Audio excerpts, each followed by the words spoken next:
UFC Vegas 108 Roman Dolidze versus Anthony Hernandez is taking place this weekend, and this card is just ass. It is a two pack of ass.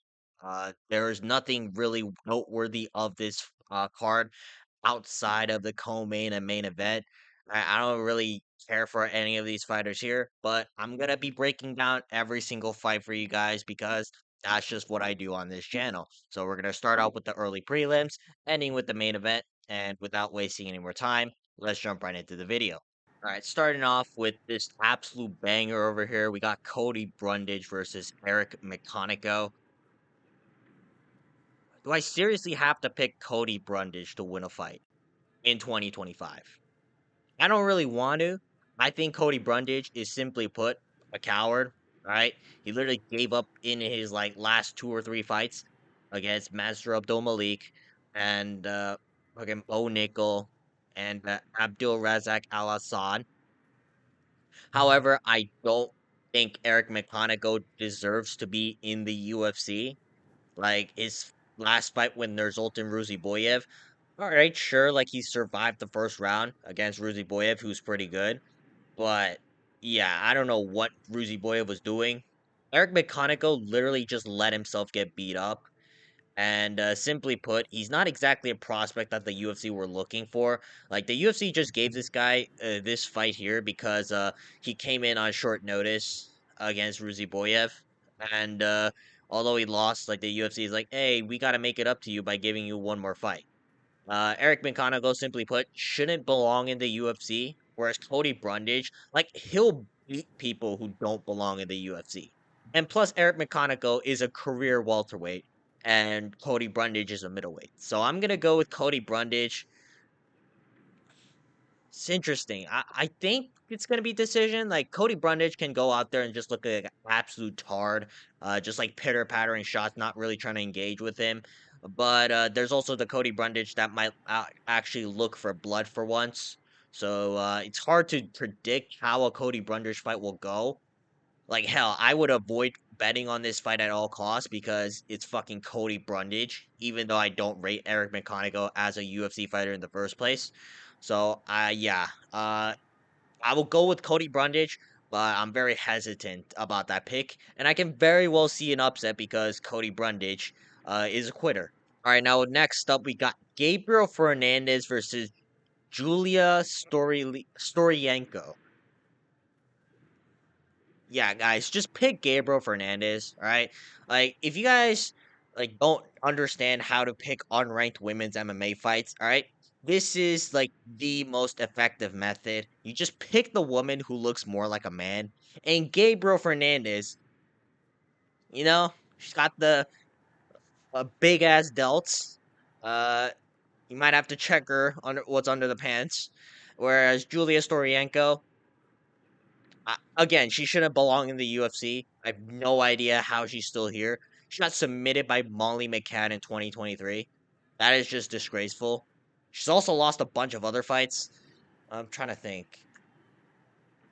Yeah, I can't remember any of those fights, but I just remember her as the girl who got submitted by Molly McCann.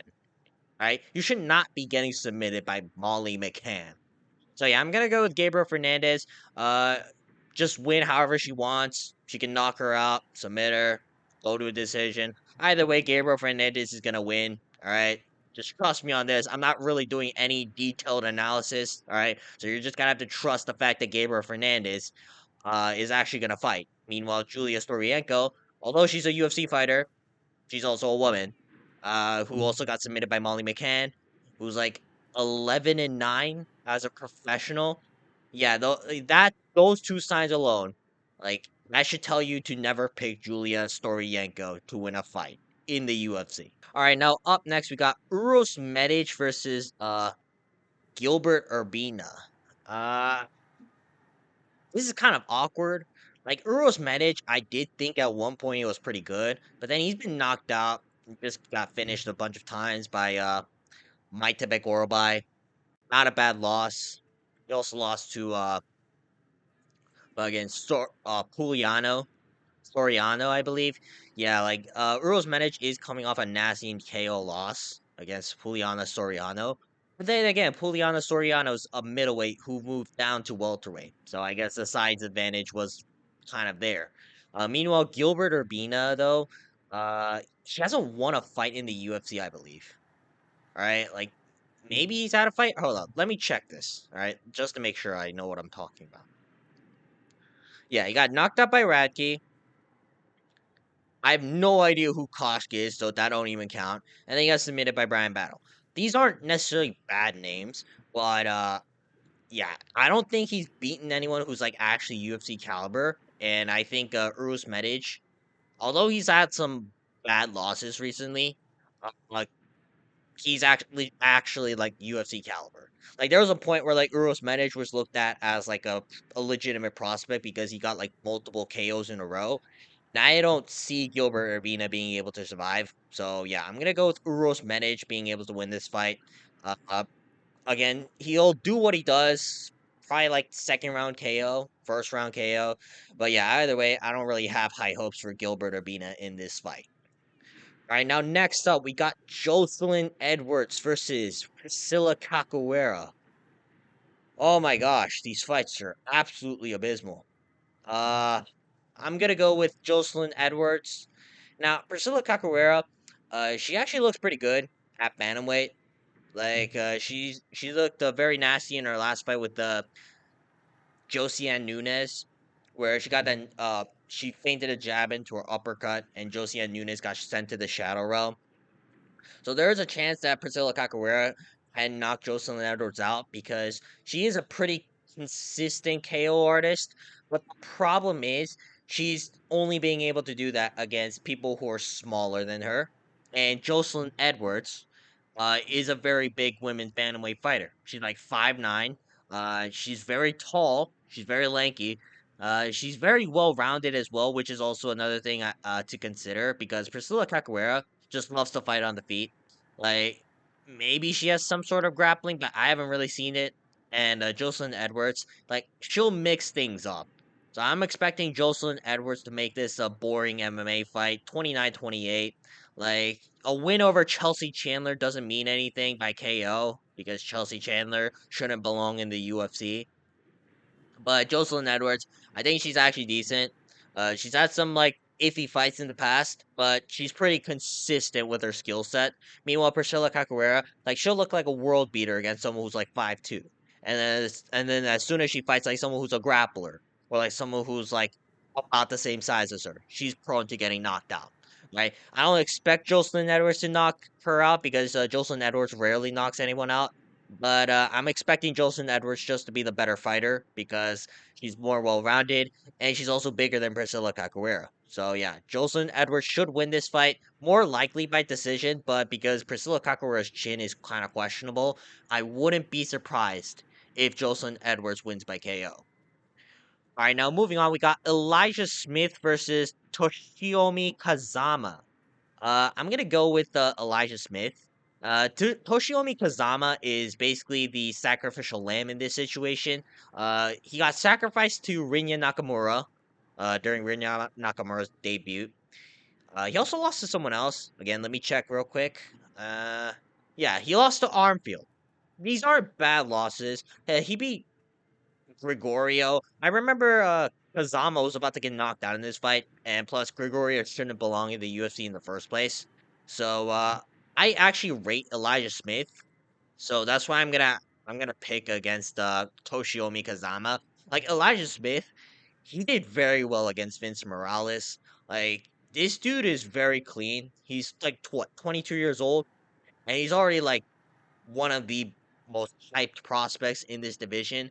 It's hard to say whether it'll be ranked anytime soon, but I think the UFC is taking their time on this one, because I could think of a lot better fighters than Toshiomi Kazama that the UFC could have given. So most likely, the UFC is trying to build up Elijah Smith as a legitimate prospect, which is why Toshiomi Kazama is offered in this situation. And I'm expecting Elijah Smith Hmm, probably by KO. I understand that he didn't KO Vince Morales, but Vince Morales is actually pretty tough.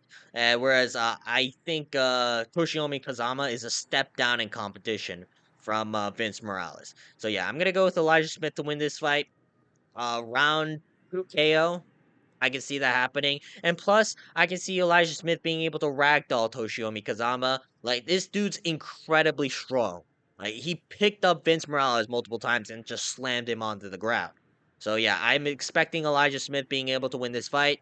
I don't see Toshiomi Kazama being able to pull off some jujitsu shit. We know how good Elijah Smith is on defensively on the ground. He's like gritting through everything against Vince Morales. So yeah, I'm gonna go with Elijah Smith. Highlight reel performance. I don't know how he's gonna do it per se, but he's just gonna get a highlight reel KO or finish. All right. All right. Now up next we got Julius Walker versus Rafael Cequeira. Uh, man, like how are both of these guys still here? Oh man, this card is just fucking garbage, man. That being said though, I'm gonna go with Julius Walker to win this fight. I don't think Rafael Cequeira is a fighter.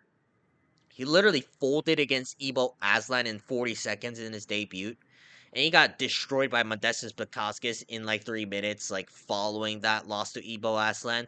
Now, Julius Walker, he's mid, but a loss to Alonzo Manyfield on short notice, where it was actually pretty competitive, it's not a bad look, right? Like, he looked very shit in the fight because Alonzo Manyfield's also not the best exactly right now. But I don't know. I just think Julius Walker can actually win some fights in the UFC. Meanwhile, Rafael Sequeira, I don't think he will win any fight in the UFC. So that's the difference. Uh, I'm expecting Julius Walker to win this fight. Uh, I don't know. Julius Walker should win. Rafael Sequeira, he should have been cut like after his last fight, but for some reason the UFC didn't. So yeah, I'm gonna go with Julius Walker to actually win this fight. Like I don't know by round two KO. I don't know. It's like Rafael Sequeira, like he's just a punching bag. Julius Walker should do whatever he wants to him. So yeah, there's your answer. Just don't pick Rafael Sequeira to win this fight. All right, now up next we got Eryk Anders versus Christian Leroy Duncan. I'm gonna go with Christian Leroy Duncan because it's Eryk Anders. Eryk Anders, like I understand he looked like a world beater against fucking Chris Weidman. That's 41-year-old Chris Weidman. Outside of that, what has he done? Let us take a look over here. Sorry about that. All right, let me load. All right, he beat Jamie Pickett. Jamie Pickett's been cut from the UFC. Lost to Mark Andre Barriol. That's not aging all that well. And then before that, all right, he beat Dawkins. I don't know why the UFC re-signed him, but he shouldn't belong in the UFC in the first place. Lost to Jung Young Park. Not a bad loss. Lost to Andre Muniz via round one submission. You see what I mean here? Like, if any of you guys know who Andre Muniz is, Andre Muniz is a fucking punching bag and a tomato can. Right? You should not be getting submitted by Andre Muniz in the first round if you're like a legitimate black belt, which Eryk Anders apparently is. Uh, I don't think Eryk Anders even has a threat on the feet. Christian Leroy Duncan, like, say what you want. He's dumb as bricks, but at the same time, he is very dangerous. So I'm going to expect Christian Leroy Duncan to just being able to neutralize Eryk Anders for like across 3 rounds. I expect Christian Leroy Duncan probably get like a late round finish, maybe like a decision where it's like clear. But either way, Christian Leroy Duncan should win this fight very clearly because again, it's Eryk Anders. I'm surprised he hasn't been what do you call it signed off the UFC yet. But hey, for some reason he's still on the roster, so there's a free win for Christian Leroy Duncan. All right, now up next we got Miles Johns versus Jin Matsumoto. I actually rate Gene Matsumoto, which is why I'm gonna pick him to win this fight. Gene Matsumoto, I understand he lost to Rob Font, but unlike Kyler Phillips, he actually looked pretty good. Like Gene Matsumoto, he didn't just quit after the first round. Like he actually like looked for takedowns. He was actually trading with Rob Font on the feet, which is actually pretty impressive. Now, Miles Johns, at some point, people were actually concerning him about prospect. I don't think it's that point anymore. He literally lost to Felipe Lima 30-27, where he literally couldn't do anything other than talk shit to Felipe Lima. Now, Gene Matsumoto, I don't know how good he is per se, because on the one hand, he took a fight on short notice against Rob Font, but he beat everyone else. All right. But then again, he did take a competitive decision to Brad Katona, which isn't exactly aging the best. So I'm gonna say that Gene Matsumoto wins this fight, probably by decision. Like, I don't really see what Miles Johns is gonna be able to do. Like, Miles Johns, he looks like someone who can like knock anyone out with the right hand. And fair enough, maybe he can knock me out with the right hand. But against UFC caliber fighters, he's basically just a walking punching bag. There's nothing really complex to his game. He'll just throw the overhand right and look to clinch up with you. There's nothing else. And I expect Gene Matsumoto being able to figure that out. And I expect Gene Matsumoto being able to just mix in a bunch of other things in order to either secure takedowns or just beat Mile Johns by picking him apart at range. So yeah, Gene Matsumoto should win this fight. I'd say like 30-27, 29-28. Again, maybe he'll lose like one round because Miles Jones is gonna look more aggressive and just like wing the right hand over and over again. But by the second round, I'm expecting Gene Matsumoto being able to adjust and just secure himself a victory because Miles Jones, uh, outside of the right hand, I don't really rate any of the skills he has. All right, now up next we got Andre Fili versus Christian Rodriguez. Why do I see Andre Fili winning this? Like, I'm not picking him to win because Andre Fili. Like, he hasn't looked the best in his last few fights. But Christian Rodriguez, one of the most frustrating fighters to watch. Like, he will fraud check every single undefeated prospect who actually looks like a phenom just to lose to some fucking old head like Julian Erosa or like Melquiz Alcosta. So I could definitely see Christian Rodriguez losing this fight.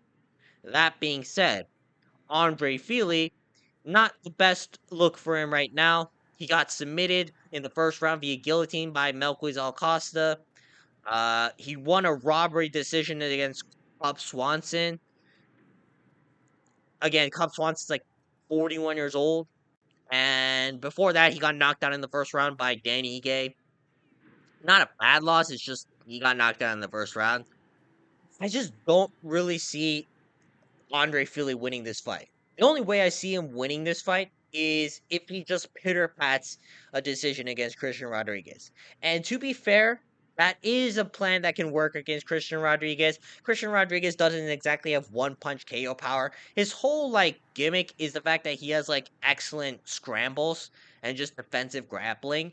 And like if you're like a grappling heavy opponent, then there's a good chance Christian Rodriguez will be able to fraud check you. But Andre Fili, he's not that. He's more of a pitter patter striker who likes to take his shots at range and just try to, gauge distance and stuff. I don't really see this fight being all that fun. And Christian Rodriguez is going to make this fight incredibly close, like to the point where it's going to be frustrating.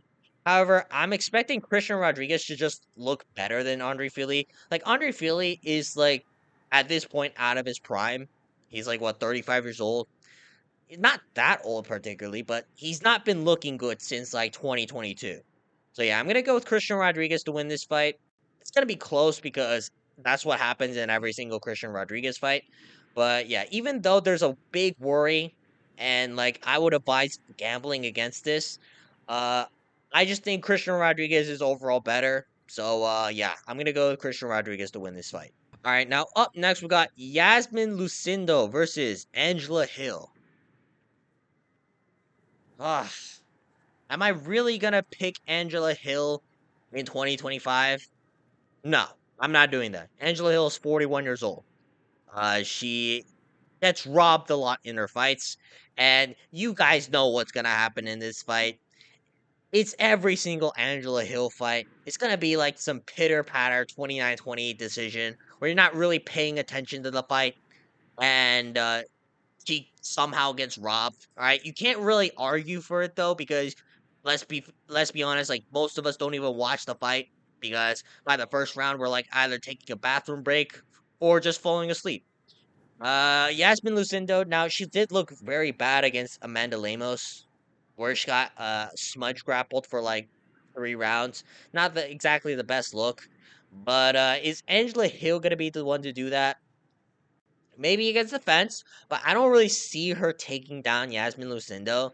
Like Angela Hill, she is basically the female version of Neil Magny. She'll just like throw a bunch of random shit, and then it'll look like she's doing something in front of the judges, and then she'll clinch you up against the fence. That's literally Neil Magny, except the female version. Right? Jasmin Lucindo, I don't really see that working for like 3 straight rounds. Like maybe the first round, but by rounds 2 and 3, like I think Jasmin Lucindo will actually like use her footwork and just gauge distance and just kind of punish Angela Hill as she comes in. And also, you got to consider this: even if you think Angela Hill is gonna win, is she gonna win like clearly enough to where it's like a unanimous decision victory? No, she's had like 7 split decisions in her last 7 fights. She's lost like I think 5 of them or 6 of them because she doesn't really do that much. But yeah, if this is gonna be close, I'm expecting her to kind of just output max, but not really hit anything on Jasmin Lucindo. And I expect Jasmin Lucindo to like she's not gonna hit anything that damaging, but she's gonna hit the cleaner shots. So yeah, I'm gonna say that Jasmin Lucindo is gonna win this split decision.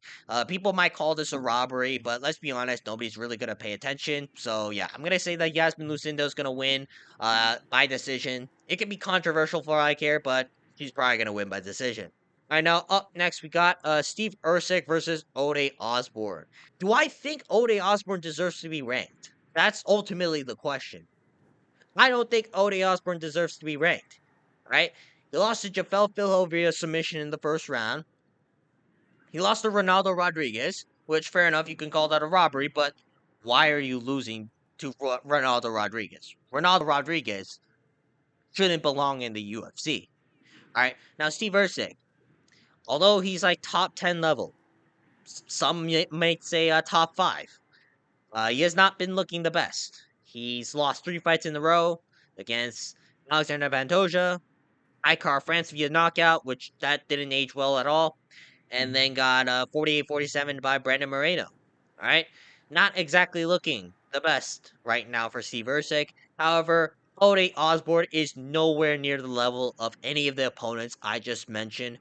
Steve Erceg's actually pretty good.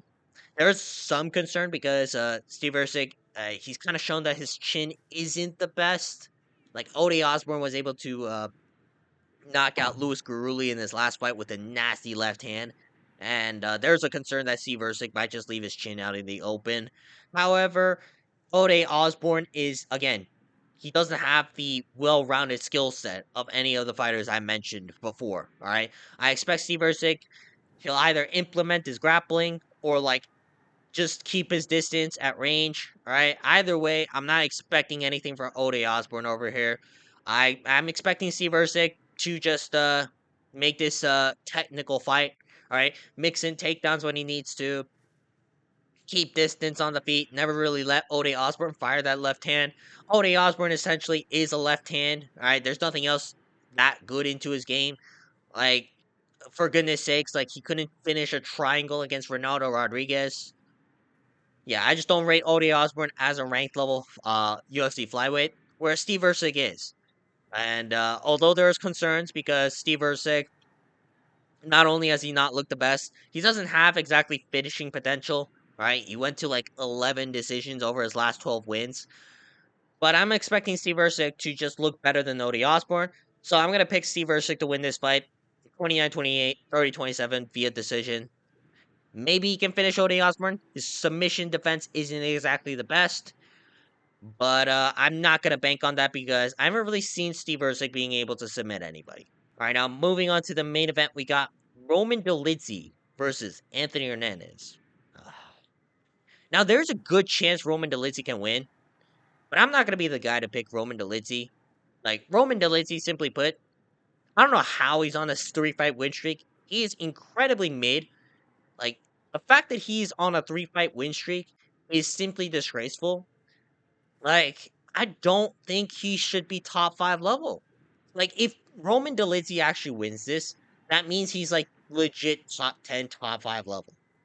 Am I really gonna consider Roman Dolidze a legitimate prospect?